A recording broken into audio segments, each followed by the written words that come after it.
మనందరము దేవుని సేవించటానికి ఈ ప్రదేశంలోనికి వచ్చాం. దేనికి వచ్చాం? మనందరూ దేవుణ్ణి సేవించటానికి వచ్చాం. అయితే దేవుడు నిజంగా తనని సేవించే తన పిల్లల గురించి ఎక్కువగా దేవుడు ఆలోచిస్తాడు. మనం దేవుని సేవించటానికి మనం ఇంత ప్రయాసతో మనం వచ్చాం కదా. ఇంత ప్రయాసతో వచ్చిన మనందరి యొక్క జీవితాల్లో గొప్ప మేలు చూడాలి అనేది దేవుని యొక్క ఉన్నతమైన ఆలోచన. చూడండి, బైబిల్ గ్రంథాన్ని చూస్తే కీర్తనల గ్రంథము 35వ కీర్తన ఒకసారి చూడండి అందరూ కూడా. కీర్తనల గ్రంథము 35వ కీర్తన 27వ వాక్య భాగం. నా నిర్దోషత్వమును బట్టి ఆనందించువారు ఉత్సాహధ్వని చేసి సంతోషించుదురుగాక. తన సేవకుని క్షేమమును చూచి, చూద్దాం, అండర్లైన్ చేసుకుందాం. తన సేవకుని క్షేమమును చూచి ఆనందించు యెహోవా ఘనపరచబడునుగాక, ఆయన నామము ఘనపరచబడునుగాక. ఇక్కడ రాయబడి ఉన్న మాట ఏమిటి అంటే, తన సేవకుని యొక్క క్షేమము చూచి ఆనందించు దేవుడు. అంటే దేవుడు మనం క్షేమంగా ఉండటము ఆయనకి ఇష్టం. కూడి వచ్చిన మనందరం కూడా ఇక రాయబడి ఉన్న మాట ఏమిటి అంటే, తన సేవకులు అంటే నిలబడిన నేనే ఒక్కనే సేవకుడుగా మీరు ఆలోచన చేస్తూ ఉంటారు. సేవకుడు అంటే ఎవరు అంటే, నిత్యము దేవుణ్ణి సేవించేవారు, నిత్యము దేవుణ్ణి ఆరాధించేవారు, నిత్యము దేవుణ్ణి తన యొక్క తండ్రిగా ఆయన్ని అనుసరించేవారు, దేవుణ్ణి సేవించేవారు. అయితే అక్కడ అంటున్న మాట ఏమిటి అంటే, తన సేవకుని యొక్క క్షేమమును చూచి. దేవుడు ఎప్పుడు ఆనందిస్తాడు అంటే మనం క్షేమంగా ఉండటం చూస్తే. ఈరోజు మనం క్షేమంగా లేకపోతే దేవుడు మనల్ని బట్టి ఆనందించడు. ఎప్పుడూ తన పిల్లలు క్షేమంగా ఉండాలి. చూడండి, ఈ లోకంలో కూడా తల్లిదండ్రులు తన పిల్లలు క్షేమంగా ఉండాలి అని కోరుకుంటారు. ఎక్కడున్నా, అది దూరంలో ఉన్నా దగ్గరున్నా, వారు ఏ ప్రదేశంలో ఉన్నా మన పిల్లలందరూ కూడా మన కుటుంబం అంతా క్షేమంగా ఉండాలి అని మనం కోరుకుంటాం. ఒకవేళ మన కుటుంబం క్షేమంగా లేదు అనే వార్త మనకి వినిపించింది అనుకోండి, మనం సంతోషిస్తామా బాధపడతామా? బాధపడతాం. అందుకే ఎవరితో మాట్లాడేటప్పుడైనా మీరు క్షేమంగా ఉన్నారా అని అడుగుతాం. దూర ప్రదేశంలో ఉన్నవారిని పరిచయం మాట్లాడేటప్పుడు మీరు క్షేమమేనా అడుగుతాం. క్షేమము అనే పదము చాలా విలువైనది. ఇక్కడ దేవుడు అంటున్నాడు, తనను సేవించే పిల్లలు క్షేమాన్ని చూస్తే ఆయన బహుగా ఆనందిస్తాడు అని. ఈరోజు మనుషులుగా మనమే చాలా దుఃఖపడిపోతాం. మన వారి కుటుంబాలు క్షేమంగా లేకపోతే, మన పిల్లల జీవితాలు క్షేమంగా లేకపోతే, ఒకవేళ అనారోగ్యంగా ఉన్నా, ఒకవేళ ఆర్థికంగా నలిగిపోతున్నా, కుటుంబంలో అసమాధానాలు ఉన్నా, అనుకున్న గమ్యానికి మనం చేరకపోయినా, ఎక్కడ జీవితంలో ఫెయిల్ అయిపోయిన పరిస్థితులు మనం చూసినప్పుడు చాలా వేదన చెందుతాం తల్లిదండ్రులుగా. కానీ దేవుడు కూడా మన తండ్రి అలానే బాధపడతాడు. మన క్షేమంగా లేకపోతే ఆయనకి సంతోషం లేదు. అందుకే ఆయన నామాన్ని నిత్యము మనం స్తుతించాలి. దేవుడు మనల్ని కోరుకుంటున్నాడు. ఖచ్చితంగా కోరుకున్న దేవుడు ఆ క్షేమకరమైన స్థితికి తీసుకొని వెళ్ళగలిగేవాడు ఆయన ఒక్కడే. ఈరోజు మన అందరి జీవితాలు చూసినప్పుడు క్షేమకరంగా ఉన్నాయా అని ఒకసారి మీరు ఆలోచన చేయండి. క్షేమంగా లేకే మనం చాలా దుఃఖపడుతూ ఉంటాం. ఏంటి పిల్లలు ఎలా ఉన్నారు, ఏంటి కుటుంబం ఎలా ఉంది, ఏంటి భర్త ఎలా ఉన్నాడు, ఏంటి భార్య ఎలా ఉంది, ఏంటి అసలు ఈ పరిస్థితి ఏంటి అని అన్ని విషయాలుగా ఆలోచించినప్పుడు చాలా దిగులు చింత మనలో కలుగుతూ ఉంది. మనం సంతోషంగా ఉండలేం. కానీ దేవుడు కూడా చెప్తున్నాడు, ఈ ఉదయకాలము ఆయన ఆరాధించటానికి, ఆయన సేవించటానికి వచ్చిన మనందరి జీవితాల గురించి ఆయన మాట్లాడుతూ, మీరు క్షేమంగా ఉంటేనే నాకు ఆనందము అని చెప్తున్నారు. మీరందరూ క్షేమంగా ఉండాలి. ఈరోజు దేవుణ్ణి అడిగి క్షేమాన్ని పొందుకునేవారు, అడగకుండా పొందుకునేవారు, ఏ రకంగా అయినా సరే క్షేమం కావాలి అని ప్రయాసపడుతున్న వారు ఉన్నారు. కానీ దేవుడు బహు కృపా కనికరం కలిగిన వాడు కనుక ఆయన ప్రతి ఒక్కరిని క్షేమకరమైన మార్గంలో నడిపిస్తాడు. అయితే ఎందుకు మనం క్షేమంగా ఉండలేకపోతున్నాం? అందరూ దేవుణ్ణి సేవిస్తున్నాం కదా, అందరము దేవాలయానికి వచ్చాం కదా, ఎందుకు అనుకున్న విధమైన క్షేమము మన కుటుంబాల్లో లేదు? మీరు ఆలోచించే ప్రతి ఒక్కరు కుటుంబంలో కూడా ఈరోజు క్షేమంగా లేని వార్తలే చెప్తాం. అయ్యా సమయానికి చక్కగా మా పిల్లలు చదువు లేదు, లేదా మా పిల్లలు పాడైపోతున్నారు, మా పిల్లలకి జ్ఞానం లేదు, లేదా మా పిల్లలకి మంచి ఉద్యోగాలు రాలేదు, చక్కని వివాహాలు జరగలేదు, వివాహం అయినా అసమాధానాలు ఉన్నాయి అనుకుంటూ ఒకటి కాదు ఇలా లెక్కించుకుంటూ పోతే ఎన్నో ప్రాబ్లమ్స్ మన కుటుంబంలో కనిపిస్తూనే ఉన్నాయి. అంటే క్షేమంగా ఉందా అంటే కుటుంబం క్షేమంగా లేదు అని అర్థం. అందరి జీవితాల్లో కూడా ఈ క్షేమం అనేది కొదువుగా ఉంది. కానీ దేవుడు వాక్యం చెప్తుంది, ఎప్పుడు మన దేవుడు ఆనందంగా ఉంటాడు, ఎప్పుడు మన దేవుడు సంతోషిస్తాడు అంటే ప్రతి కుటుంబము ఖచ్చితంగా క్షేమంగా ఉండాలి, ప్రతి వ్యక్తి యొక్క జీవితము క్షేమంగా ఉండాలి. అది శారీరకంగాను ఆత్మీయంగాను అన్ని విషయాల్లో వారు క్షేమంగా ఉంటేనే దేవుడు బహుగా సంతోషించువాడు. ఎందుకు ఈ క్షేమానికి ఎందుకు మనం దూరం అయిపోతున్నాము అనేది ఒక్క నిమిషం మనం ఆలోచన చేస్తే, దేవుడు చాలా విషయాలు మనకు తెలియచేస్తూ ఉంటాడు. ఈ తెలియచేస్తున్నప్పుడు దేవుడు మనతో మాట్లాడుతున్నప్పుడు ఆ మాటను మనం ఏం చేస్తామంటే కొన్ని సందర్భాల్లో మనం ఆ మాటని స్కిప్ చేసి మరొక మాటలో మనం ముందుకు కొనసాగుతూ ఉంటాం. అన్నీ దేవుడు చెప్పిన మాటలే, కొన్ని మాటలు మనం ఆలకిస్తూ ఉంటాం. ఎక్కడైతే దేవుడు చెప్పిన మాట మనకి కంఫర్ట్గా లేదో, దేవుడు చెప్పిన మాట మనకు అనుకూలంగా లేదో అక్కడ మనం స్కిప్ అయిపోయి మరి అక్కడి నుంచి మరలా ఆయన్ని సేవించుకుంటూ వెళ్ళిపోతాం. దేవుని సేవిస్తున్నాం. దేవుని ఎలా సేవిస్తున్నాము అంటే ఆయన చెప్పిన మాట ప్రకారమే సేవించుకుంటూ మనకి నచ్చని దగ్గర స్కిప్ చేసుకొని వెళ్ళి మరలా ఆయన సేవించుకుంటూ వెళ్ళిపోతున్నాం. ఎప్పుడైతే ఆ కనెక్ట్ సరిగా లేదో, ఆ కనెక్షన్ సరిగా లేదో మన యొక్క అభివృద్ధి కూడా అలానే ఉంటుంది, మన క్షేమం కూడా అలానే ఉంటుంది అనే విషయాన్ని మనం గమనించాలి. జాగ్రత్తగా మీరు గమనించండి. దేవుడు చెప్పిన మాటల్లో మనకి ఇష్టమైనవి ఎన్ని మాటలు, ఇష్టము కానివి ఎన్ని మాటలు. అవునా? చాలా విషయాలు చెప్తూ ఉంటాను. నా దగ్గరికి కొంతమంది వచ్చినప్పుడు వారిని కౌన్సిలింగ్ చేసే సమయంలో వారి కుటుంబాల గురించి మాట్లాడే విషయంలో చాలా విషయాలు నేను మాట్లాడుతున్నప్పుడు, అవునన్నా ఈ మాట ఖచ్చితంగా నేను ఇలా నెరవేరుస్తాను అని చాలా మాటలు వారు అంగీకరిస్తూనే ఉంటారు. దానిలో నచ్చనివి కొన్ని మాటలు ఉంటాయి. ఈ నచ్చని వాటిని పక్కన పెట్టి నచ్చిన వాటిని తీసుకొని మీరు చెప్పిన విధంగానే నేను ఉన్నాను, కానీ ఇది సంపూర్ణం కాలేదు, ఏదో కొంతవరకు ప్రాబ్లం సాల్వ్ అయింది అంటారు. ఎందుకు కొంతవరకు ప్రాబ్లం సాల్వ్ అయింది, ఎందుకు ప్రాబ్లం పూర్తిగా సాల్వ్ అవ్వలేదు అంటే నీవు సరైన విధానంలో వెళ్లకుండా ఎక్కడో స్కిప్ చేస్తున్నావు. నీకు ఇష్టం లేని వాటి దగ్గర స్కిప్ చేసి వెళ్ళిపోయినంత కాలము కూడా ఎదిగో మనకి అభివృద్ధి క్షేమము మన జీవితాలకి రావు అనే విషయాన్ని దేవుడు మాట్లాడుతున్నాడు. ఎన్ని విషయాలు మీరు గమనించండి, ప్రతి విషయం కూడా అంతే. దేవుని సేవిస్తున్నాం, నేను కాదనటలేదు. దేవుని అనుసరిస్తున్నాం, కాదనటలేదు. దేవుడి మాటను ఆలకిస్తున్నాం, అది కాదనటలేదు. కానీ కొన్ని మాటలు మనం తీసుకుంటున్నాం, కొన్ని మాటలు మనం తీసుకోలేకపోతున్నాం. అదే మన క్షేమానికి అంతరాయం కలిగజేస్తుంది, అడ్డుబండగా నిలిచింది. ఇప్పటికీ ఆ కొదువుతోనే ఉన్నాం. దేవుడు మనల్ని బట్టి సంతోషించేవాడుగా లేడు. అందుకే యోబు భక్తుడు ఓ చక్కని మాట మాట్లాడతాడు. చూడండి, యోబు పుస్తకము 23వ అధ్యాయాన్ని ఒకసారి చూడండి. యోబు పుస్తకము 23వ అధ్యాయము 12వ వచనము. ఆయన పెదవుల ఆజ్ఞను.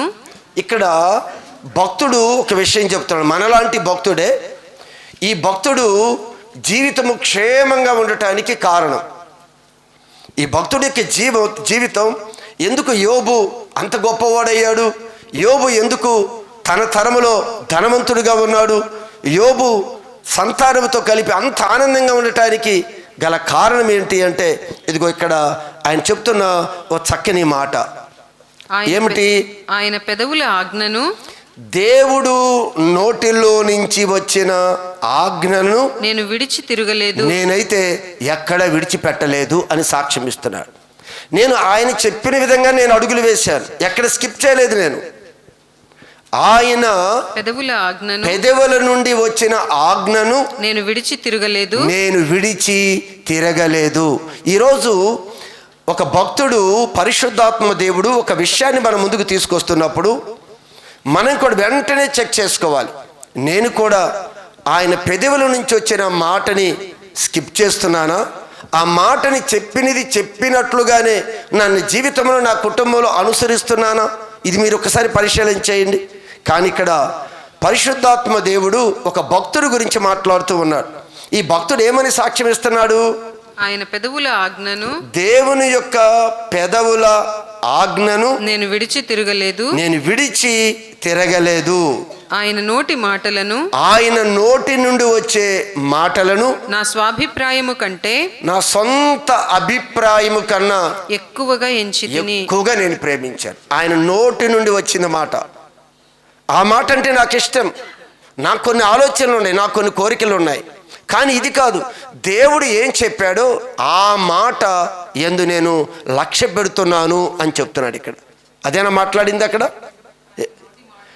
ఆయన నోటి మాటలను నా స్వాభిప్రాయము కంటే, నా స్వాభిప్రాయము కంటే ఎక్కువగా ఎంచితిని, ఎక్కువగా ఎంచాను. అంటే దేవుడి మాట అంటే అంత ఇష్టం అంట.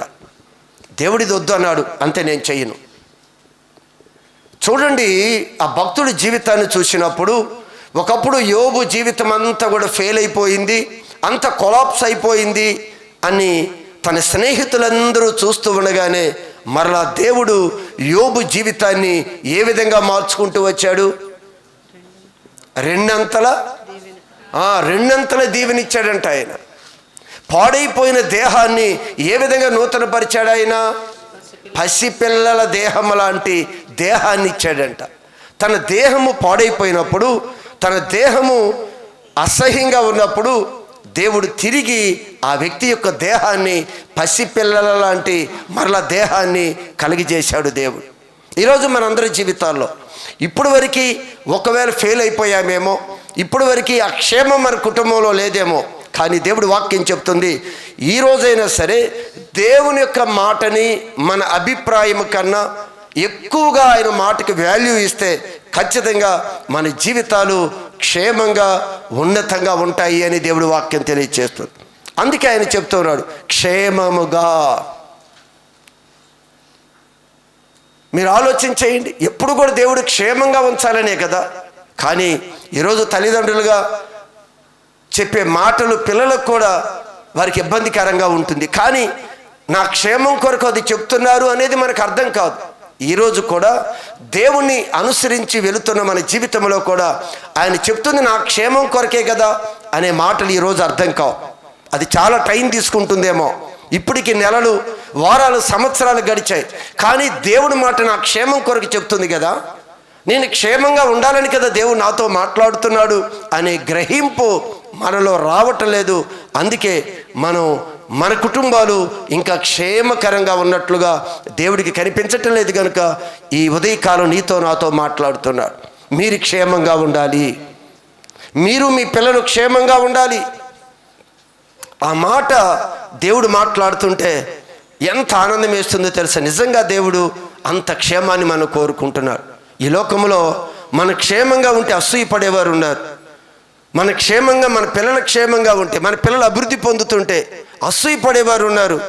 కానీ దేవుడు పిల్లలందరూ, కుటుంబాలన్నీ కూడా క్షేమంగా ఉండాలి అనేది దేవుని ఉద్దేశం. అందుకే తన నోటి మాటనంట ఈ భక్తుడు తన సొంత అభిప్రాయాన్ని పక్కన పెట్టాడంట. నేను ఇలా చేద్దాం అనుకున్నాను, ఇలా అయితే బాగుంటుంది, కానీ దేవుడు ఇలా వద్దన్నాడు, నేను ఇది చెయ్యను. దేవుడు ఇలా చేస్తే బాగుంటుందన్నాడు, నేను ఎలా అయితే బాగుంటుంది అనుకున్నాడు, ఇక నుంచి నా మాట వద్దు, ఇక నా ఇష్ట ప్రకారం నేను చెయ్యను, దేవుడు చెప్పిన విధంగానే చేస్తాను అని తీర్మానం చేసుకున్న ఈ యోబు జీవితం ఎలా ఉందో మనకి చూపిస్తూనే ఉన్నాడు. క్షేమంగా ఉంది అంటే ఆయన జీవితం చాలా క్షేమకరంగా ఉంది. అసలు ఈరోజు మనం గమనించండి, మనం క్షేమంగా ఉండటానికి దేవుడు ఎన్నో జాగ్రత్తలు తీసుకుంటాడు. మనకు అర్థం కావటానికి ఆదిలో దేవుడు ఆదాముని హవ్వని సృజించినప్పుడు వారు క్షేమంగా ఉండాలి అని చాలా ప్రొటెక్షన్ అవసరమన్నీ సిద్ధపరిచి వాళ్ళు ఒక క్షేమకరమైన ప్రదేశంలో ఉంచాడు. అక్కడ కూడా ఏమైంది, ఎందుకు యోబు ఆ క్షేమంగా ఉండవలసిన యోబు జీవితము పాడైపోయింది, ఎందుకు క్షేమం లేని జీవితంగా మారిపోయింది అంటే యోబు చేసిన మిస్టేక్ కూడా అదే. దేవుని మాటని స్కిప్ చేసి ఆయన సేవిస్తున్నాను అనుకొని ముందుకు వెళ్ళిపోయాడు. తన జీవితంలో గొప్ప డ్యామేజ్ వచ్చేసింది. దేవుడు చెప్పిన మాటని అనుసరించటానికి ఇబ్బంది పడ్డాడు. ఆ మాటని స్కిప్ చేసి దేవుణ్ణి సేవించుకుంటూ కొనసాగాడు. కానీ తన జీవితము పరిపూర్ణమైన జీవితంగా కనిపించకుండా ఫెయిల్ అయిపోయింది ఆదాము యొక్క జీవితం. ఆదాము తన కొరకు మంచి తోటని, ఏదోనో తోటని ఏర్పరిచాడు దేవుడు, అన్ని వసతులు పెట్టాడు. కానీ నా మాట విను అని చెప్పాడు. ఆ మాటని స్కిప్ చేశాడు. తన జీవితంలో క్షేమాన్ని పోగొట్టుకున్నాడు. అందరము కూడా తర్వాత కయ్యూను హేబేలు దగ్గరికి వెళ్ళినప్పుడు కూడా దేవుడి చెప్పిన మాట చిన్న అసూయ ఏం చేసిందో తెలుసా, వారి జీవితాల్లో క్షేమాన్ని లేకుండా చేసింది. ఈరోజు మనందరి జీవితంలో కూడా ఎక్కడ దేవుడి మాటని మీరుతున్నామో గమనించగలిగితే మన క్షేమాన్ని మనం కాపాడుకునటానికి అవకాశం ఉంటుంది. మన ఆత్మీయ జీవితంలో కోరుకొనదగినది ఏంటో తెలుసా? అసలు ఏం కోరుకోవాలో తెలుసా క్రైస్తవుడు? చూడండి ఒక్కసారి ప్రసంగి పుస్తకములో ఒక 5వ అధ్యాయంలో ఒక చక్కని మాట రాస్తాడు. ప్రసంగి పుస్తకము మనం ఏమి కోరుకోవాలో, ఈరోజు ఆత్మీయంగా ఎదుగుతున్న క్రైస్తవుడు ఎలా ఉండాలో ఒక చక్కని విషయాన్ని ఇక్కడ ప్రసంగి భక్తుడు తెలియజేస్తూ 5వ అధ్యాయం 18వ వచనాన్ని ఒకసారి మనం చూద్దాం. కోరదగినదిగాను చూడ ముచ్చటైనదిగాను నాకు కనబడినది ఏమిటి అని ఒక జ్ఞాని అయిన సొలొమోను రాస్తూ ఉన్నాడు. జ్ఞాని అంత జ్ఞానం ఇచ్చాడు. ఈ భూమి మీద సొలొమోను జ్ఞానముకు మించిన జ్ఞానం కలిగిన వ్యక్తి లేడు. అంత జ్ఞానం కలిగిన వాడు. ఈ జ్ఞాని ఈ భూమి మీద జరుగుతున్నంతా కూడా తర్కించాడు, పరిశీలించాడు, అన్నీ కూడా టెస్టులు చేశాడు. అన్నీ చేసిన తర్వాత ఒక రిజల్ట్ ఇస్తున్నాడు, సమాజానికి ఒక రిజల్ట్ ఇస్తున్నాడు సొలొమోను. దేవుడిచ్చిన దైవ జ్ఞానంతో అన్నీ కనిపెట్టిన ఈ సొలొమోను అంటున్న మాట ఏంటో తెలుసా? మళ్ళా చదువుదాం ఇప్పుడు. కోరదగినదిగాను చూడ ముచ్చటైనదిగాను చూడటానికి ముచ్చటగా ఉండేది ఏదనగా దేవుడు తనకు నియమించిన ఆయుష్కాల దినములన్నీయు ఒకడు అన్నపానములు పుచ్చుకొనుచు తన కష్టార్జితం అంతటి వలన క్షేమముగా బ్రతకటమే ఇదియే వానికి భాగ్యము. క్షేమంగా ఉండటమే భాగ్యము అని చెప్పాడు. మనకిచ్చిన ఆయుష్కాలం అంతా చక్కగా 2 పూటల ఆహారాన్ని తీసుకుంటూ మరే మాట అన్నాడు అక్కడ, తన కష్టార్జితాన్ని క్షేమంగా సుఖముగా అనుభవించాలి అని చెప్తున్నాడు. అలా క్షేమంగా ఉండటమే గొప్ప భాగ్యము అని చెప్తున్నాడు. ఇది కోరుకోవాలంట. ఈ లోకంలో ఏవేవో కోరుకుంటాం మనం. ప్రభా, నా జీవితం క్షేమంగా ఉండాలి అనే ఒక్క పదములో ఎన్నో ఆశీర్వాదాలు ఉన్నాయి. క్షేమంగా ఉండాలి. క్షేమము అనే దానిలో మంచి ఆరోగ్యము వస్తుంది, క్షేమము అనే దానిలో అభివృద్ధి వస్తుంది, క్షేమము అనే దానిలో అన్నీ ఇమిడి ఉంటాయి. అక్కడ ఆ మాట రాస్తూ ఉన్నాడు. ఈరోజు మనిషి క్షేమంగా ఉండదానికంటే మరి ఏమీ లేదు అని చెప్తున్నాడు. అంతేనా అంది? ఏమన్నాడు? క్షేమముగా బ్రతుకుటయే ఇదియే వానికి భాగ్యము. మనందరికి కూడా క్షేమంగా ఉండటం భాగ్యం. ఏదో మిద్దెలు లేవు, మేడలు లేవు, అది లేదు ఇది లేదు. అసలు మనం ఏం చింతక్కర్లేదు. చక్కగా ఆహారాన్ని భుజించగలిగే ఆరోగ్యం దేవుడు మనకిచ్చిన ఆయుష్కాలం అంతా కూడా ఆయన అంటున్నాడు, మన కష్టము అదే కష్టమైనా సరే నువ్వు పడ్డ ఆ కష్టాన్ని నువ్వు సుఖంగా అనుభవించే స్థితి కలిగి ఉండుట అది క్షేమం అంట. ఆ క్షేమం కలిగి ఉండాలి, అదే భాగ్యం. మనం ఏదో అనుకొని ఎక్కడికో పరిగెత్తుతూ దేవుడి మాటలు స్కిప్ చేసుకుంటూ వెళ్ళిపోతున్నాం, దేవుడి మాటలు మీరి వెళ్ళిపోతూ ఉన్నాం. అది క్షేమాన్ని ఇవ్వదు. ఇక్కడ జ్ఞాని అంటాడు, అదంతా వ్యర్థమయ్యా, నీ ప్రయాస ఏదో ఆలోచిస్తున్నావు కదా, క్షేమం లేని జీవితం ఎందుకు? ఆ ప్రయాస అంతా వ్యర్థమే. చక్కగా ఈ భూమి మీద నీకు ఇచ్చిన ఆయుష్కాలం అంతా నీ కష్టార్జితాన్ని నువ్వు అనుభవించే విధంగా దేవుడు చేస్తాడు. నా మాట వింటే నీ క్షేమం ఎలా ఉంటుందని చెప్పాడు. ఏమన్నాడు? నీ క్షేమము నది వలెను అని చెప్తాడు. క్షేమం ఎలా ఉంటుందంట? నది వలె ప్రశాంతంగా ఉంటుందంట మన జీవితం. ఏమన్నాడు? ఒక్కసారి చదవండి. నీకు ప్రయోజనము కలుగునట్లు నీ దేవుడనైనా యెహోవానగు నేనే నీకు ఉపదేశం చెప్తున్నా. నేను చెప్తున్నాను మాటలు, నీకు ప్రయోజనంగా ఉంటుంది. నా మాట వింటే నీకు ప్రయోజనం, నీకు క్షేమం. నేను చెప్పే మాటలుగా నువ్వు స్కిప్ చేయకుండా నీ జీవితంలో జాగ్రత్తగా వాటిని అలవరుచుకుంటూ వెళ్ళు, నీకు క్షేమం కలుగుతుంది. ఖచ్చితంగా దేవుడి వాక్యం సత్యం ఇది. అందుకేమంటున్నాడు అక్కడ? నీకు ప్రయోజనం కలుగునట్లు నీ దేవుడనైన యెహోవానగు నేనే నీకు ఉపదేశం చేయుదును. నేనే ఉపదేశం చేస్తా, నేను చెప్తాను నీకు. నువ్వు క్షేమంగా ఉంటావు. నేను చెప్పింది విను, నేను చెప్పినట్లుగా అడుగులు వేయి, నువ్వు ఖచ్చితంగా క్షేమంగా ఉంటావు. ఇది దేవుని యొక్క జీవము కలిగిన మాట. ఇది మాట తప్పడాయన, నిత్యంగా క్షేమాన్ని అనుగ్రహించేవాడు ఆయన.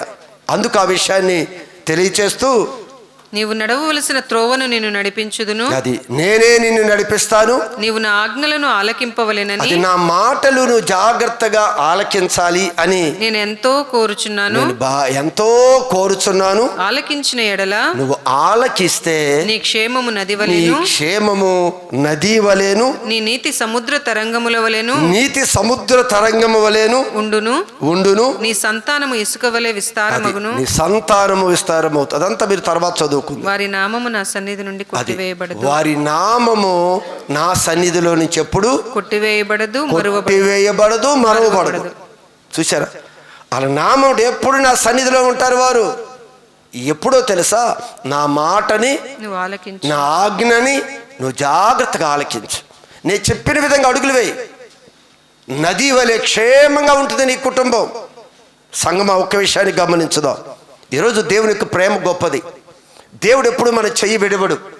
ఈరోజు ఒక క్షేమం లేకపోవటానికి ఎప్పుడు అసమాధానం, అల్లరి, గొడవ, దుఃఖము, బాధ, ఇవన్నీ ఎందుకు మన కుటుంబాల్లోకి, మన జీవితంలోకి వస్తున్నాయో తెలుసా?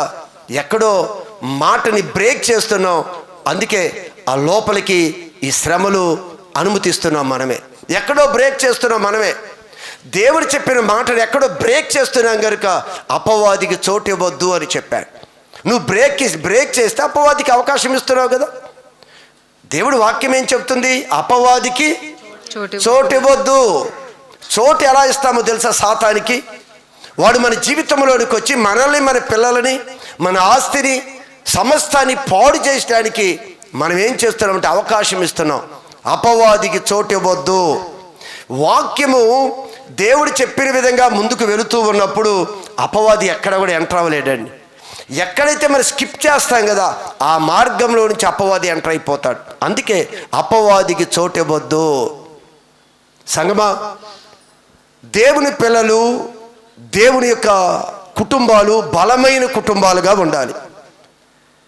మనం ఎలా ఉన్నా పర్వాలేదులే, మన జీవితాలు ఎలా పోయినా పర్వాలేదులే అనుకుంటారు. దేవుడు సంతోషించడండి అలా. నీ పిల్లలు బాగా చదువుకోవాలి, నీ పిల్లలు ఉన్నతంగా ఉండాలి. ఎక్కడికి వెళ్ళినా, ఏ ప్రదేశానికి వెళ్ళినా ఇది క్రైస్తవుడు, ఇలా క్రైస్తవురాలు అని చెప్పి దేవుడు నామని మహింపరిచే విధంగా మనల్ని దేవుడు లోకానికి చూపించాలి అనేది ఆశ. అందుకే కదా దానియేలు విషయంలో కూడా దానియేలు దేవుడి మాటని స్కిప్ చేయడానికి ఇష్టపడాల. చంపుతానని చెప్పినా, బెదిరించిన, ఏం చేస్తామని చెప్పారు దానియేలుని? సింహాల బోనులో వేస్తానని చెప్పినా స్కిప్ చేయలేదు. ఏది చేసుకున్నా సరే నా దేవుడు ఎలా చెప్పాడు, నేను ఏ విధంగానే అడుగులు వేస్తానని తీర్మానం చేసుకున్నాడు కనుక అపవాది తన జీవితాన్ని ఏమీ చేయలేకపోయింది. స్కిప్ చేయకపోవటం వలన దేవుడి నామాన్ని కీర్తి కలిగే విధంగా నిలబడ్డాడు దానియేలు. రాజు ఏం స్టేట్మెంట్ ఇచ్చాడో తెలుసా? దెబ్బకి అన్య రాజు, అన్య జనాంగం మధ్య, అన్య ప్రజల మధ్య దేవుడి నామాన్ని ఎంత హెచ్చించే విధంగా చేశాడో తెలుసా? ఈరోజు దేవుడు ఆనందం ఏంటో తెలుసా? నీవు కూడా క్షేమంగా ఉంటే నేను సంతోషిస్తాను. దానియేలు జీవితంలో కూడా ఎప్పుడైతే దేవుడు మాటని స్కిప్ చేయలేదు, దేవుడు ఎలా నడవమంటే అలా నడిచాడు. నడవటం వల్ల ఏం జరిగిందో తెలుసా? దేవుడి నామాన్ని ఘనపరిచాడు. ఏమన్నాడు రాజు? నా రాజ్యములో ఉన్న సకల ప్రభుత్వాలు దానియేలు యొక్క దేవునికి భయపడుచు. అదిగో అన్య రాజు చెప్తాడు, దానియేలు యొక్క దేవునికి భయపడుచు ఆయన సముఖమున వణుకుచు. ఆయన సముఖములో వనకాలి. ఆయనే జీవము కలిగిన దేవుడు. ఆయనే యుగ యుగములు ఉండువాడు. ఆయన రాజ్యము నాశనము కాదు. ఆయన ఆధిపత్యము తుదమట్టుకు ఉండును, చివరి వరకు ఉండును. ఆయన విడిపించువాడు, రక్షించువాడు. ఆశ్చర్య కార్యములను ఎన్నో కార్యాలు చేసేవాడు. సాక్ష్యం చెప్తున్నాడు. ఎవరు చెప్తున్నారు? ఒక అన్య రాజు. ఈరోజు ఎప్పుడు జరుగుతుందో ఇది తెలుసా? మనం ఎప్పుడు కూడా దేవుడి మాటని స్కిప్ చేయకుండా ఉన్నది ఉన్నట్లుగానే మనం అలంకరించుకుంటూ వెళ్ళిపోతే, చెప్పిన విధంగానే నిందలు వచ్చినా, అవమానాలు వచ్చినా, ఎన్ని రానివ్వండి, ఖచ్చితంగా దేవుని యొక్క వాక్యాన్ని అలంకరించుకుంటూ వెళ్ళిపోతూ ఉండగానే ఇదిగో దేవుని నామం మహింపరచబడుతుంది. మన యొక్క నీతి, మన జీవితము, మన కుటుంబాలు క్షేమకరంగానే ఉంటాయి అని వాక్యం చెప్తారు. తీశారమ్మా? యిర్మీయా పుస్తకము 8వ అధ్యాయము 15వ వాక్య భాగం. మనము సమాధానము కొరకు కనిపెట్టుకొనుచున్నాము కానీ మేలేమియు రాదాయను. మేలేది కూడా రావట్లేదు. సమాధానం కొరకు కనిపెట్టుకుంటున్నాము, మేలైనది ఏది రావటలేదు. క్షేమము కొరకు కనిపెట్టుకొనుచున్నాము కానీ భీతియే కలుగుచున్నది. భయమే కలుగుతుంది కానీ క్షేమము కలగటం లేదు అని మాట్లాడుతున్నారు. ఎవరు వీరు? అన్యులా? అమ్మా ఎవరు వీరు? అన్యులు కాదు. వీరు సాక్ష్యం ఇస్తున్నది ఏమిటి అంటే, మేము దేని కొరకైతే కనిపెట్టుకున్నామో అది మాకు జరగటం లేదు. మేము క్షేమం కొరకు కనిపెట్టుకున్నాం, మా కుటుంబాలు క్షేమంగా ఉంటాయి అని, కానీ మా కుటుంబాలు క్షేమంగా లేవు అని చెప్తున్నారు. కారణం ఏంటో మీరు ఆలోచించేయండి. వారే ఏం సాక్ష్యం ఇస్తున్నారో తెలుసా? ఎందుకు క్షేమం లేదని చెప్తున్నారో తెలుసా? వీరు ఎందుకు? 2 విషయాలు చెప్పారు అక్కడ. దేనికి కనిపెట్టారంటే వీరు సమాధానము కొరకు మేము కనిపెట్టుకొనగా మేలు ఏది కూడా రాలేదు అని చెప్తున్నాడు. క్షేమము కొరకు మేము కనిపెట్టుచున్నాము కానీ భీతియే కలుగుతుంది కానీ మాకు క్షేమమే రావట్లేదు. ఎందుకు రావట్లేదు? దేవుని ఎరిగిన ప్రజలే కదా, దేవుని కొరకు కొద్దో గొప్ప తెలిసిన వారే కదా. కానీ వీరి మాటలో ఏమి సాక్ష్యం ఇస్తున్నారో తెలుసా? ఆ పై వచనంలోకి వెళ్ళండి,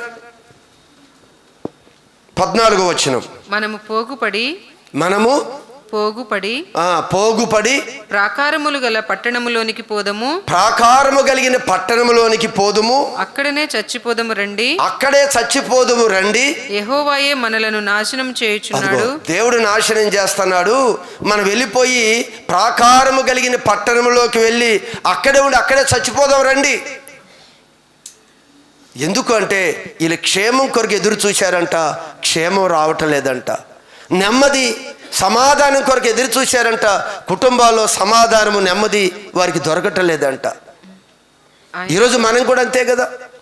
సమాధానం రాకపోతే, క్షేమం రాకపోతే, అభివృద్ధి రాకపోతే, దేవుడి సన్నిధిలో ప్రార్థన చేస్తే అనుకున్న మేలు జరగకపోతే మనం కూడా ఎలానే అనుకుంటాం, మనం కూడా ఎలానే దుఃఖపడతాం, మనం ఎలానే నాశనం అయిపోవటానికి ఇష్టపడతాం. కానీ వీరు కూడా అదే అనుకుంటున్నారంట. మనందరం గుంపుగా కూడి ప్రాకారము కలిగిన పట్టణంలోనికి పోదుము, అక్కడనే చచ్చిపోదుము రండి, అక్కడమే చచ్చిపోదుము రండి. యెహోవాయే మనలను నాశనం చేయుచున్నాడు, యెహోవాయే మనల్ని నాశనము చేయుచున్నాడు. ఆయనకి విరోధముగా మనము పాపము చేసినందున, అది ఆయనకి విరోధముగా ఆయన మాట విననందున మన దేవుడైన యెహోవా మనకు విషజలము త్రాగించుచున్నాడు. ఎందుకంట ఆయన మాట వినకపోవటం వలన ఆ శ్రమలు వారి జీవితంలోకి వస్తున్నాయని చెప్తున్నారు. దేవుని యొద్ద ఒకవేళ మీరు గమనించండి, వారి జీవితాల్లో మనం చూసినప్పుడు వారు ఎదురు చూశారంట, వారికి ఏవి ప్రయోజనం రాలేదంట. క్షేమంగా ఉంటుందేమో, కుటుంబం అభివృద్ధి పొందుతుందేమో, కుటుంబం దీవించబడుతుందేమో అని చూశారు. కానీ ఎక్కడ చూసినా కుటుంబం దీవించబడలేసరికి వారికి చనిపోదాం, ఇంక వెళ్ళిపోదాం, ఇంక దేవుడి దగ్గర నుంచి వెళ్ళిపోదాం అనుకుంటున్నారు. కానీ అయ్యో, దేవుడి యొక్క చెప్పిన మాట మనం మేరటం వల్లే కదా ఈ శ్రమ వచ్చింది, దేవుడి మాటలను దాటి వెళ్ళిపోవటం వల్లే కదా ఈరోజు పరిస్థితి వచ్చింది అనే మనస్సు లేకుండా వారు ఇక్కడ మాట్లాడుతూ ఉన్నారు. ఈరోజు మనందరి జీవితాల్లో గమనించండి, ఎందుకు ఆశించింది జరగటం లేదు, ఎందుకు క్షేమం రావటం లేదు, ఎందుకు అభివృద్ధి రావటం లేదు. దేవుడు సంతోషించేది అభివృద్ధి పడితేనే, మన క్షేమంగా ఉంటేనే దేవుడికి సంతోషం. మన పిల్లలు క్షేమంగా ఉంటే మనకి సంతోషం, మన కుటుంబాలు క్షేమంగా ఉంటే మనకు సంతోషం. కానీ దేవుడు అంటున్నాడు, సంఘమంతా క్షేమంగా ఉంటేనే నాకు సంతోషము అని చెప్తున్నాడు. సంఘం క్షేమంగా ఉండాలి అంటే దేవుని యొక్క ఉపదేశాన్ని జాగ్రత్తగా చూసుకోమను. ఆయన మాటని ఏం చెప్తాడు యోబు భక్తుడు, దేవుని నోట నుండి పెదవుల నుండి వచ్చే మాట అది నా సొంత అభిప్రాయం కంటే ఎక్కువగా నేను ప్రేమించాను. ఆయన మాట వినాలి. మీరు గమనించండి, దేవుడి మాట కొంచెం కష్టంగా ఉన్నా కొన్ని సందర్భాల్లో దేవుడి మాట నమ్మబుద్ధి కాదు. దేవుడు చాలా విషయాలు చెప్తే, ఏంది ఇది చేస్తే దేవుడు ఎలా చేస్తాడా, ఏంది ఇది చేయటం వల్ల ఇంత నష్టం జరిగిందా నమ్మం మనం. దేవుడి మాట అక్షరాల సత్యమండి. నిజంగా దేవుడి మాటని హత్తుకోగలిగితే దేవుడు ఉన్నతంగా నిలబెడతాడు మనల్ని. మాట వినాలి. ఒక సందర్భంలో ఒక వ్యక్తి ఒక దైవ సేవకుడి దగ్గరికి వచ్చాడు. ఒక కుష్టు రోగంతో ఒక సైన్యాధిపతి ఒక దైవ సేవకుడి దగ్గరికి వచ్చాడు. వచ్చి తన దేహం మీద కుష్టు రోగం పోవాలి అని దైవ సేవకుడిని అడిగాడు. దైవ సేవకుడు దేవుని ఆత్మ ద్వారా కొన్ని సూచనలు ఇచ్చారు ఈ వ్యక్తికి. దేవుడు మాట్లాడుతూ ఉన్నాడు ఈ నయమానుతో. దేవుడి నయమానుతో మాట్లాడుతున్నప్పుడు దేవుడు చెప్పిన మాట ఏంటంటే, నయమాను, నువ్వు కుష్ఠరోగంతో బాధపడ్డావు, నువ్వు చిన్నవాడివి కాదు. ఎవరు ఈ నయమాను? సైన్యాధిపతి, సైన్యానికి ముందున్న గొప్ప వ్యక్తి. ఈ వ్యక్తి కుష్ఠరోగంతోనే ఉన్నాడు. అయితే ఈ కుష్ఠు నయమవటానికి ఎక్కడికి వచ్చాడు? ఎలీషా దగ్గరికి వచ్చాడు. దైవ సేవకుడి దగ్గరికి వచ్చాడు. వచ్చి, అయ్యా, నా దేహం మీద ఈ విధంగా కుష్టు ఉంది, నీవు ప్రార్థన చేసి ఈ కుష్టుని బాగు చేయమని అడిగాడు. అయితే అక్కడ ఎలీషా ఏం చెప్పాడు అంటే, ఇదిగో నీవు యోర్దాను నదికి వెళ్ళి 7 మార్లు దానిలో మునిగి నువ్వు స్నానం చేయి, నీ కుష్టు రోగం పోతుంది అని చెప్పాడు దైవ సేవకుడు. దేవుని మాట ఏం చెప్పింది ఇప్పుడు నయమానికి? యోర్దాను నదిలోనికి వెళ్ళి 7 మారులు మునిగితే నీ కుష్టు పోతుంది అని చెప్పాడు. అయితే దానికి ఒప్పుకోలేదు, బాధపడ్డాడు. ఆ మాట నయమానికి ఎలా అనిపించింది ఏంటి అంటే, ఏదో ఒక ఆటకాయితనంగా అనిపించింది. ఏం సమాధానం ఇచ్చాడో తెలుసా? మా దేశంలో దమస్కు నదులైన దమస్కు నదులైన అబానాయిను ఇశ్రాయేలు దేశంలోని నదులన్నిటికంటే శ్రేష్టమైనవి అది కావా? మంచి మంచి నదులు ఉన్నాయి మా దగ్గర. నువ్వు ఎక్కడికి వెళ్ళి స్నానం చేయమంటున్నావు? యోర్దానులోకి వెళ్ళి స్నానం చేస్తే తగ్గిద్దని చెప్తున్నావు. మాకు లేవా నదులు? దీనికన్నా మంచి మంచి నదులు ఉన్నాయి. వాటిలో స్నానం చేసి శుద్ధి నొందలేనా? నేను వెళ్ళి శుద్ధి పొందలేనా? నీ దగ్గరికి వస్తే నువ్వేంటి అక్కడికి వెళ్ళి స్నానం చేయమంటావు? మీ దగ్గర ఉన్న యోర్దాన్ నదికి వెళ్ళి చేయమంటావేంటి? మా దగ్గర నదులు లేవా? ఈరోజు దేవుని మాట కూడా మనల్ని ఎలానే నిర్లక్ష్యంగా చేస్తాం. దేవుడు చెప్పిన మాట నాకు తెలియదా అన్నట్లుగా చేస్తాం. ఆ మాట చేస్తేనే జరిగిద్దా అన్నట్లుగా చూస్తాం. దేవుని మాట జీవము కలిగినది. దేవుడు చెప్పిన మాటని నీవు సొంత అభిప్రాయం కన్నా ఎక్కువగా నీవు దానికి విలువివ్వగలిగితే నీ జీవితంలో అద్భుతం చేసేది దేవుడి మాట. నయమాను ఒప్పుకోలేదు. మాకు బోల్డి నదులు ఉన్నాయని చెప్పాడు. ఆ నదుల్లో మునిగి నేను స్నానం చేయలేనా అని చెప్పాడు. కానీ అతనికి మరొక అవకాశం వచ్చిందేమో.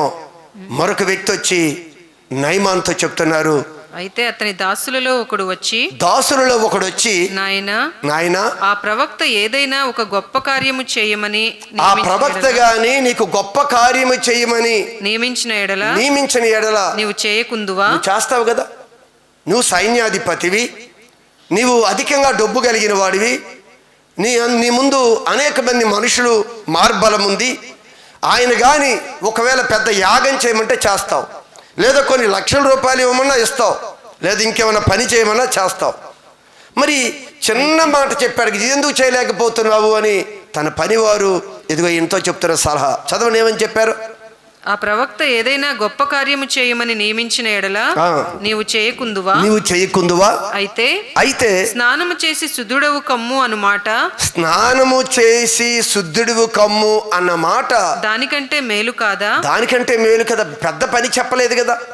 ఈరోజు కూడా గమనించండి, క్రైస్తవులు దేవుని యొద్దకి లేదా ఒక మనిషి ప్రభు దగ్గరికి వచ్చినప్పుడు దేవుడు చెప్పే మాట చాలా సింపుల్గా ఉంటుంది. అందుకే ఈరోజు ఆ మాటకి పెద్ద విలువ ఉండదు. నిర్లక్ష్యం చేయటం వల్ల అనేకమైన కార్యాలు మనం కోల్పోతూ ఉన్నాం. చూడండి, బయట లోకంలో వెళ్ళిపోతే ఒక దెయ్యం పట్టిన వ్యక్తి వచ్చాడు అనుకోండి. ఈ దెయ్యం పట్టిన వ్యక్తిని, ఆ దెయ్యాన్ని పోగొట్టడానికి బయట చేసే ఆ పనులన్నీ మనం చూసామనుకోండి, అబ్బా బాగా జరిగిస్తున్నారు, ఇవన్నీ చేయాలి, ఇవన్నీ చేస్తే పోతుందని చేస్తాడు. ఇక్కడికి వచ్చి దేవుని యందు నీ విశ్వాసం ఉంచితే చాలు, అది విడిచి వెళ్ళిపోతుంది. 1-2 దినాలు ప్రార్థనలో ఉండమ్మా అంటే ఇది మాకు కుదరదు. రేపు అది బాగా నేను ఉంచితే నెల రోజులు హాస్పిటల్లో ఉండమన్నా ఉండవా? అయిపోయింది, అది గొంతు పిసికింది, ఊపిరి ఆడటలేదు, శ్వాస ఆడటలేదు అనుకున్నప్పుడు నీకు నెల రోజులు హాస్పిటల్లో ఉండటానికి టైం దొరుకుతుంది. కానీ దేవుడు ఏం చెప్పాడు? అమ్మ 3 దినాలు వచ్చి సన్నిధిలో ఉండు, అది నీ క్లియర్ అయిపోయిద్ది అని చెప్పాడు. ఇది చాలా సింపులే, కానీ మనకి ఎలా ఉంటుందంటే దీని ఎందుకు మనం నిర్లక్ష్యం చేస్తాం. ఇందుకే నయమాను కూడా స్నానం చేయవయ్యా నీ కుష్ఠరోగం పోతుంది అంటే, మాకు నదులు లేవా, నేను స్నానం చేయలేనా? ఏది ఇక్కడికి వచ్చి నువ్వు చెయ్యి పెట్టి ఏదైనా ముడితే అదేదో పోయిద్దని వస్తే నువ్వేదో పని చెప్తున్నావు, నదికి వెళ్ళి స్నానం చేయమని చెప్తున్నావు అని మాట్లాడాడు. చివరికి వారు చెప్పిన సలహా మీదట దేవుడు ఏం చెప్పాడో అలానే ఎక్కడికి వెళ్ళాడు? యోర్దాను నదికి వెళ్ళి 7 మార్లు మునగగా అతని దేహము పసిపిల్లల దేహమువై అతడు శుద్ధుడాయెను. దేవుడి మాటలో ఉంది శక్తి. 1 దినమా 2 దినాలా ఆయన ఏం చెప్పాడో అది చేయటమే నీ పని. మనం అంతకి మించి నువ్వు ఆలోచిస్తున్నావు కదా, అది నీ జీవితంలో నష్టాన్ని తీసుకొని వస్తుంది. ఆయన చెప్పినట్లుగా మనం చేయాలి. అందుకే విశ్వసించిన వాడు కలవరపడడు. నువ్వు దేవుని యందు విశ్వాసం ఉంచినప్పుడు నువ్వు ఏ పరిస్థితుల్లో కూడా నువ్వు కలవరపడు. చెప్పిన మాట ఎంత గొప్పదో తెలుసా? కానా విందులో ద్రాక్షరసం అయిపోయింది కదా, కానా వివాహానికి యేసుప్రభు వెళ్ళాడు కదా, వెళ్ళినప్పుడు అక్కడ ద్రాక్షారసము అంటే వివాహానికి అతి ప్రాముఖ్యమైనది వైన్, ద్రాక్షారసం. అది ఆ విందులో ఖాళీ అయిపోయింది. ప్రధానమైనది అది ఖాళీ అయిపోయేసరికి విందు ప్రధాని లేదా అక్కడికి వచ్చిన వారందరూ కూడా చాలా కంగారు పడిపోతూ ఉన్నారు. పడిపోతున్నప్పుడు అక్కడ యేసు ప్రభు దగ్గరికి వచ్చిన తల్లి యేసు ప్రభు అడిగినప్పుడు యేసు ప్రభు చెప్పాడు, నా సమయం రాలేదు అని చెప్పి. అక్కడ యేసు ప్రభు యొక్క తల్లి ఏం మాట్లాడుతుంది? తోటి పరిచారకులను పిలిచి, ఆయన మీతో చెప్పునది చేయుడి, ఆయన మీతో ఏమి చెప్పుతున్నాడో అది చెయ్యండి అని చెప్పి వెళ్ళిపోయింది. యేసు ఏం చెప్తాడో అది చెయ్యి నువ్వు, అంతే. ఏమైపోయింది? వివాహంలో ద్రాక్షారసం అయిపోయింది. ఇప్పుడు తల్లి ఏం చెప్పింది పరిచారకులకి? యేసు నీతో ఏం చెప్తాడో అది చెయ్యి అని చెప్పింది, అంతే తల్లి. ఈయనేం చెప్పాడో తెలుసా? ద్రాక్షారసం అయిపోయింది అని ఎదురు చూస్తూ ఉంటే ఈయనేం చెప్తున్నాడు? ద్రాక్షారసం అంతా ఖాళీ అయిపోయిన బాణలు ఉన్నాయి కదా, నీటితో నింపమని చెప్తున్నాడు. ఎలా ఉంటుంది? ఇదే వెర్రితనంగా ఉంటుంది మనకి. చెప్పినది చెయ్యండి అంతే. ఆయన నింపమంటున్నాడు నీటితో. అది ద్రాక్షారసం ఉండే తొట్టె, దానిలో యేసుప్రభు ఏం పోయమంటున్నాడు? నీరును పోయమని చెప్తున్నాడు. కానీ విచిత్రమైన ఆలోచనలు మనకు వస్తాయి. దేవుడు ఎలాంటి మన ముందు చేసినప్పుడు బోల్డ్ సందేహాలు వస్తాయి మనకు కూడా. అదేంటి ఇక్కడ ద్రాక్షారసం అయిపోతే నీళ్లు పోయమంటాడు ఏంటి? ఈరోజు కూడా దేవుని యొక్క ఆలోచనకి నువ్వు వచ్చినప్పుడు దేవుడు నీతో ఏం చెప్తున్నాడో ఆ మాట మీద నువ్వు గురి ఉంచు. ఆ మాట చిన్నదా? ఈ మాట ఎందుకు? ఇది ఎందుకు చేయాలి? అది చేస్తే సరిపోతుంది కదా, ఎలా ప్రార్థన చేస్తే చాలు కదా, ఎలా ఎందుకు ఉండాలి, ఈ టైంలో ఎందుకు లేవాలి, ఆ టైంలో ఎందుకు కూర్చోవాలి, నూనె ఎందుకు రాసుకోవాలి, 1,00,000 ప్రశ్నలు మనకి. కానీ యేసు తల్లి చెప్తుంది, ఆయన నీతో చెప్పినది చెయ్యండి అంతే. దేవుని మాటలో అంత శక్తి ఉంది. అందుకే మనం స్కిప్ చేసామా, మనం దేవుని యొక్క మహిమను చూడలేం, దేవుని కార్యాలు చూడలేం, దేవుడు మనం అనుకున్న క్షేమము మన జీవితంలో చూడటం సాధ్యం కాదు. అందుకే దానిలో ద్రాక్షారసం పోశారు. యేసు చెప్పాడు, నీరు పోసి వాటిని ముంచి తీసుకొని వెళ్ళి ఎవరికి ఇవ్వమని చెప్పాడు? ప్రధానికే ఇవ్వమని చెప్పాడు. ఎవరేం టెస్ట్ చేయలేదు. నీళ్లు పోశాడు, నీరు తీసుకెళ్ళి వాళ్ళకి ఇవ్వండి అని చెప్పాడు. కానీ ఇక్కడ నీరు తీసుకొని వెళ్ళి వారి చేతుల్లో పెట్టి వారు ఆ నీరుని త్రాగుతూ ఉండగానే అది ద్రాక్షారసంగా మారిపోయింది. హల్లెలూయా. పోసింది నీరు బాణల్లో, పోసిన వారు దాన్ని తీసుకొని వెళుతున్న వారికి తెలిసింది నీరు అని. ఏమ్మా పొయ్యమని చెప్పాడు, పోసింది వారి నీరు. ఇప్పుడు తీసుకొని వెళ్ళి ప్రధానికి ఇవ్వమని చెప్తున్నాడు, మెయిన్ గెస్ట్కి ఇవ్వమని చెప్తున్నాడు. తీసుకుని వెళ్ళే వాళ్ళు ఎంత అనుమానించారో తెలియదు, కానీ ఆయన చెప్పిన విధంగా దాన్ని పట్టుకొని వెళ్ళారు. అక్కడ రాయబడి ఉన్న మాట ఏంటి అంటే, ఆ ద్రాక్షారసం ఎక్కడి నుండి వచ్చినో, ఆ ద్రాక్షారసం ఎక్కడి నుండి వచ్చినో, ఆ నీళ్లు ముంచి తీసుకొని పోయినా, ఆ నీళ్లు ముంచి తీసుకొని పోయినా పరిచారకులకే తెలిసినది గాని, పరిచారకులకు మాత్రమే తెలిసినది కానీ విందు ప్రధానికి తెలియదు, విందు ప్రధానికి తెలియదు. అబ్బా చాలా బాగుంది అన్నాడంట. మొదటి దానికన్నా ఈ ద్రాక్షరసం చాలా మధురంగా ఉంది అన్నాడు. యాడ్ నుంచి వచ్చిందో తెలుసా మధురం? ఆయన మాట వినటంలో నీరుని ద్రాక్షారసంగా మార్చాడు. ముంచినప్పుడు నీరే, పోసినప్పుడు నీరే, ముంచి తీసుకొని వెళుతున్నప్పుడు నీరే, ప్రధాని చేతికిచ్చినప్పుడు నీరే. ప్రధాని అది నోటిలో పోసుకొని చుండగా అది ద్రాక్షారసంగా మారిపోయింది. మన జీవితంలో కూడా దేవుడు ఏం చెప్తున్నాడో ఖచ్చితంగా మనం దాన్ని విలువగా తీసుకొని అడుగులు వేయగలిగితే. ఈరోజు కష్టంగా ఉండొచ్చు. ఏంది ఇది చేస్తేనే అద్భుతమా, ఇది చేస్తేనే దీవెన, ఇది చేస్తేనే ఆశీర్వాదమా, ఇది చేస్తేనే మేలు జరుగుతుందా, ఇది చేస్తేనే క్షేమమా అని మనం అనుకోవచ్చు. కానీ వాక్యం చెప్తుంది, ఆయన చెప్పినది మీరు చెయ్యండి, ఆయన చెప్పింది మీరు చెయ్యండి. మీ జీవితంలో ఎన్నో సమస్యలు ఉండొచ్చు, ఆ సమస్యకి పరిష్కారం ఏంటో దేవుడు చెప్తాడు.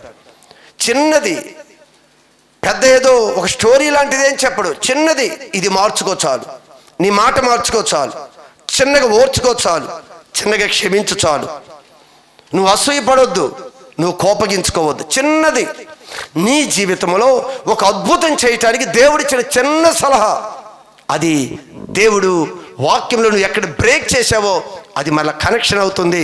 అది నీ జీవితంలో అద్భుతం చేస్తుంది. ఆ జీవితంలో అద్భుతం చేస్తుంది. ఇంజనీరింగ్ చదివే వాళ్ళు ఈ కోడింగ్ ఇవన్నీ టైప్ చేస్తూ ఉంటారు. ఒకవేళ ఒక లైను దాన్ని స్కిప్ చేసి మరొక దానిలోకి వెళ్ళాలి అంటే ఆ టెస్ట్ కేసెస్ ఏమి పాస్ అవ్వవు, అవి మధ్యలోనే ఫెయిల్ అయిపోతాయి. ఆ కనెక్టివిటీ లేకపోతే మనం అనుకునే రిజల్ట్ అక్కడ రాదు. మన జీవితంలో కూడా అంతే. ఎక్కడో మనం దాన్ని తీసివేశాం, దాన్ని కలపమని చెప్తున్నాడు ఆయన. నీ గృహం క్షేమంగా ఉండాలి అంటే ఎక్కడైతే గ్యాప్ వచ్చిందో దానిలోకి ఆయన మాటను కానీ ఫిల్ చేస్తే మరలా కనెక్ట్ అవుతుంది. దేవుడు మన కుటుంబాలని ఆశీర్వాదకరంగా చూస్తాడు, క్షేమకరంగా చూస్తాడు. అందుకే దేవుడు వాక్యం చెప్తుంది, తన సేవకుని క్షేమము చూచి ఆనందించు యెహోవా ఆయన నామము ఘనపరచబడును గాక. నమ్మిన వారందరూ చప్పట్లు కొడుతూ దేవుని నామాన్ని మహిమపరుద్దాం.